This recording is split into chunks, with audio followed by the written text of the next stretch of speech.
بسم اللہ الرحمن الرحیم۔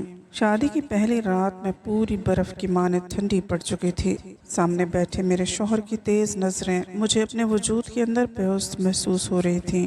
وہ کہنے لگا، کیا بات ہے نوشی، کیا یہ شادی تمہاری مرضی سے نہیں ہوئی؟ میں نے لرزتی پلکوں سے اسے دیکھا تھا، اپنے آنسو میں ضبط کر رہی تھی۔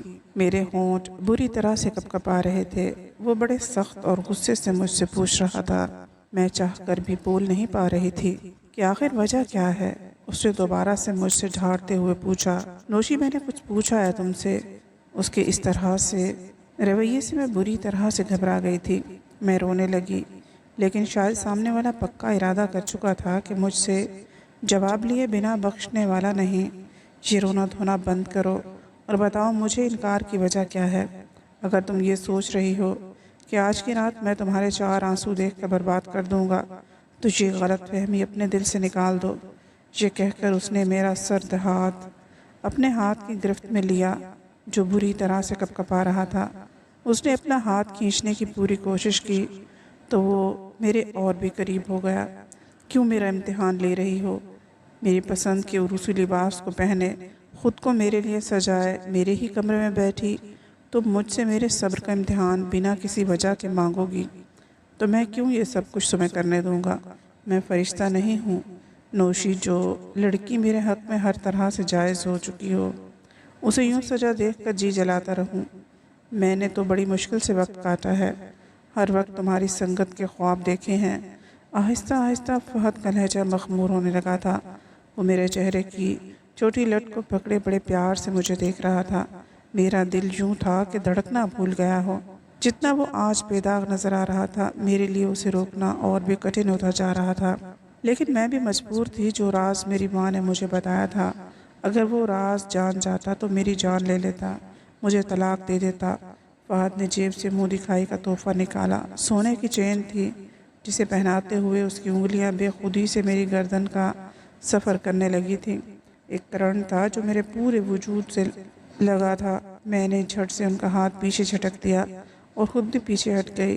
میں نے کہا، پلیز میری بات سمجھنے کی کوشش کریں فہد، مجھے بس 1 ماہ کا وقت دے دیں۔ فہد نے مجھے غصے سے کہا، وجہ بتاؤ مجھے، ورنہ میں زبردستی بھی تم سے اپنا حق وصول کر لوں گا۔ وہ بھی شاید تہیہ کر کے بیٹھے تھے کہ میری بات نہیں مانیں گے، لیکن ان کے قریب میرے لیے کون سی نئی آزمائش تھی وہ میں جانتی تھی۔ میں انہیں روک نہیں سکتی تھی۔ جیسے جیسے وہ میرے قریب بڑھ رہے تھے میری حالت خیر ہونے لگی تھی۔ میں اس قدر بدحواس اور پریشان تھی کہ وہیں بے ہوش ہو کر بیڈ پر ہی گر گئی۔ میرے کانوں میں فہد کی آواز گونج رہی تھی۔ وہ مجھے نوشی نوشی پکار رہے تھے۔ شاید انہیں اندازہ نہیں تھا کہ میں یوں ہوش و حواس کھو بیٹھوں گی۔ شاید میں ہوش سے غافل ہو رہی تھی، یا پھر یہ ان میڈیسن کا اثر تھا جو نکاح کے بعد اپنی والدہ کی باتیں سن کر میں نے کھائی تھیں۔ میں نہیں جانتی تھی کہ جو انکشاف میری ماں نے مجھ پر کیا تھا، میں چاہ کر بھی اپنے شوہر کو اپنے قریب نہیں آنے دے سکتی تھی۔ یہ بھی نہیں تھا کہ میری زندگی میں کوئی دوسرا مرد تھا۔ نہیں، مجھے وہ بے حد پسند تھے۔ یہ بات بھی نہیں تھی کہ ماضی میں میرے ساتھ کوئی ایسا حادثہ پیش آیا ہو کہ مجھے اس کے راز کے کھل جانے کا ڈر تھا۔ بس پھر کچھ ایسا نہیں تھا، لیکن جو مسئلہ میرے ساتھ تھا وہ شاید ہی کسی لڑکی کے ساتھ ہو۔ بہرحال مجھے ہوش آیا تو میں ہسپتال کے کمرے میں تھی۔ میری ساس اور فہد میرے سرہانے پریشان کھڑے تھے۔ میری ساس مجھ سے میری حیرت پوچھ رہی تھی۔ لیڈی ڈاکٹر نے کہا کہ یہ اب بالکل ٹھیک ہے، آپ انہیں گھر لے جا سکتے ہیں۔ کچھ ہی دیر میں گھر آ گئی۔ میری ساس مجھے آرام کا مشورہ دے کر مجھے میرے کمرے میں چھوڑ کر چلی گئی۔ میں اپنے بیڈ پر لیٹ گئی۔ گھر پر ابھی بھی فہد کی کزن موجود تھیں۔ شادی والا گھر تھا، مہمانوں کا ہونا تو لازمی سی بات تھی۔ مجھے ان کے کزنس کی باتوں کی آوازیں آ رہی تھیں جو فہد سے مذاق کر رہے تھے کہ ایک ہی رات میں ایسا بھی تم نے بیوی کے ساتھ کیا کر دیا کہ بیچاری بے ہوش ہو گئیں۔ ارے نازک سی لڑکی تھی، پیار محبت سے کام لینا چاہیے تھا۔ گو کہ لڑکوں کی بے باک زبانوں کو تو جیسے موقع مل گیا تھا۔ نہ جانے وہ لوگ کیا سمجھ رہے تھے۔ مجھے اپنے اندر شرمندگی سی محسوس ہو رہی تھی۔ میری وجہ سے فہد سب کے سامنے شرمندہ ہو رہے تھے۔ کوئی کہہ رہا تھا اب 4 دن کمرے کا رخ مت کرنا، اور کوئی میری ساس سے کہہ رہا تھا اب وہ دلہن کے قریب رہیں، کہیں فہد کی شکل دیکھ کر دلہن پھر سے بے ہوش نہ ہو جائے۔ ہنسنے اور کہکے لگانے کی آوازیں مجھے اپنے نظروں میں گرا رہی تھیں، لیکن میں بھی مجبور تھی۔ آخر اصل وجہ شوہر کو بتا دیتی تو وہ طلاق دے کر دھکے دے کر اپنے گھر سے نکال دیتا۔ اگر کچھ بھی نہ بتاتی تو رشتہ قائم ہونے سے وہ جان جاتا کہ میں کس اذیت سے گزر رہی تھی۔ چند دن تک میری ساس میرے پاس آتی رہی، مجھے کھانا بھی وہی کھلاتی تھی۔ بہت نرم دل خاتون تھی، اچھی اور محبت کرنے والی۔ سب مہمان جا چکے تھے، میری طبیعت بھی کافی بہتر ہو چکی تھی، اس لیے میں نے خود ہی کچن کے کام سنبھال لیے تھے۔ حالانکہ میری ساس نے مجھے بہت منع کیا تھا۔ فہد بہت چپ چاپ سے تھے، کھانے کے دوران بھی مجھے شکوہ بھری نظروں سے دیکھتے رہتے تھے۔ میرے سسرال میں بس میری ساس اور شوہر ہی رہتے تھے۔ فہد میری ساس کی اکلوتی اولاد تھے، اور تو سب مہمان جا چکے تھے، لیکن میری ساس کی بھانجی ابھی یہیں تھی۔ وہ میری ہی عمر کی تھی، اس کی کلاسز ختم ہو چکی تھیں، ایم اے کے پیپرز ہو چکے تھے، اس لیے وہ مہینہ یہاں رہنے کے ارادے سے آئی تھی۔ خوبصورت بھی تھی۔ جو بات مجھے کھٹکتی تھی وہ یہ تھی کہ وہ فہد سے بے تکلف تھی، اور فہد بھی ہنس ہنس کر باتیں کر رہے تھے، لیکن وہ اسے بس کوئی خاص جواب نہیں دے پا رہے تھے۔ ان کی نظریں تو مجھ پر جمی ہوئی تھیں، زبان سے مجھ سے کچھ بھی نہیں کہہ رہے تھے، لیکن ان کی نظریں جو مجھ سے کہہ رہی تھیں میں جان کر بھی انجان بن گئی تھی۔ رات کو میں کچن کے کام نپٹا رہی تھی، میری ساس اپنے کمرے میں جا چکی تھی اور ان کی بھانجی بھی اپنے کمرے میں جا چکی تھی۔ فہد آج ڈرائنگ روم میں سو رہے تھے، کیونکہ فہد کے چھوٹے سے فلیٹ میں بس 2 ہی کمرے تھے، ایک ڈرائنگ روم تھا۔ میں ابھی برتن دھو رہی تھی، مجھے کسی کی بےتاب نظروں نے الجھنے پر مجبور کر دیا۔ میں نے پلٹ کر دیکھا تو فہد بالکل میرے پیچھے کھڑے تھے۔ کہنے لگے، نیند نہیں آ رہی، سر میں درد ہے، مجھے 1 کپ چائے بنا دو نوشی۔ مجھے لگا تھا کہ وہ چائے کا کہہ کر باہر چلے جائیں گے۔ میں کچن کے کام کرتے وقت دوپٹہ کچن کے دروازے پر لٹکا کر کام کرتی تھی، کیونکہ اس وقت کچن میں اکیلی ہوتی تھی۔ پھر گھر میں کوئی دیور جیٹھ اور سسر بھی نہیں تھے، لیکن فہد اچانک سے کچن میں آ جائیں گے اور میرے پاس کھڑے ہو جائیں گے، مجھے اندازہ ہی نہیں تھا۔ جب میں نے انہیں یوں ٹکٹکی باندھے خود کو دیکھتے ہوئے پایا تو عجیب محسوس ہونے لگا، لیکن کچن کے دروازے کے پاس تو کھڑے تھے، بالکل وہیں پر دوپٹہ بھی تھا۔ میری کوشش تھی جلد از جلد چائے بن جائے، لیکن مصیبت یہ تھی کہ رات 11 بجے سوئی گیس بالکل ہلکی ہو جاتی ہے۔ 1 کپ چائے بھی 15 منٹ سے پہلے نہیں بنتی، اور 15 منٹ یوں یہاں کھڑے ہونا میرے لیے بہت مشکل ہو رہا تھا۔ میں بار بار فہد کی نظروں سے الجھ رہی تھی، دل کی دھڑکنیں میرے قابو سے باہر ہو رہی تھیں۔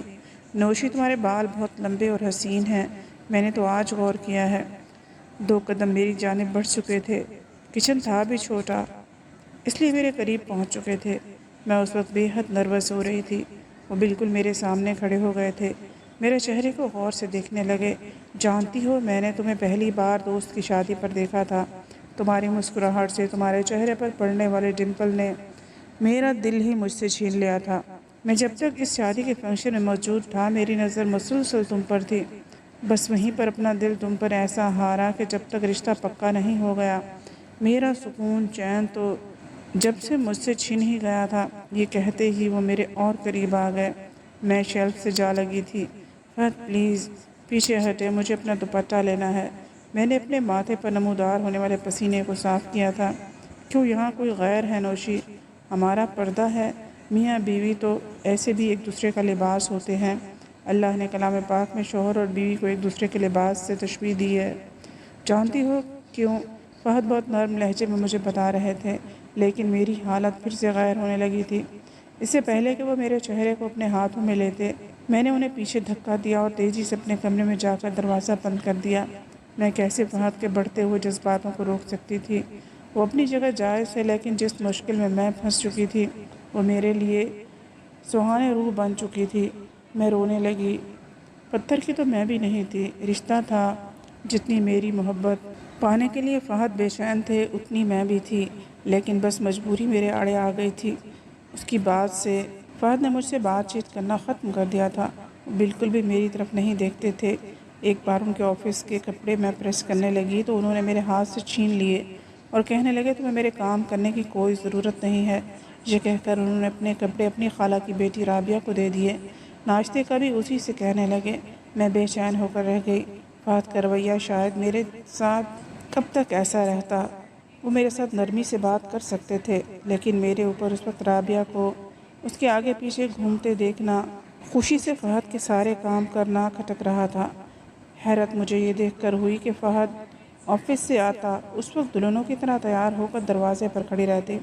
جیسے ہی فہد اندر آتا اس کے ہاتھ سے لیپ ٹاپ، اس کا بیگ لیتی،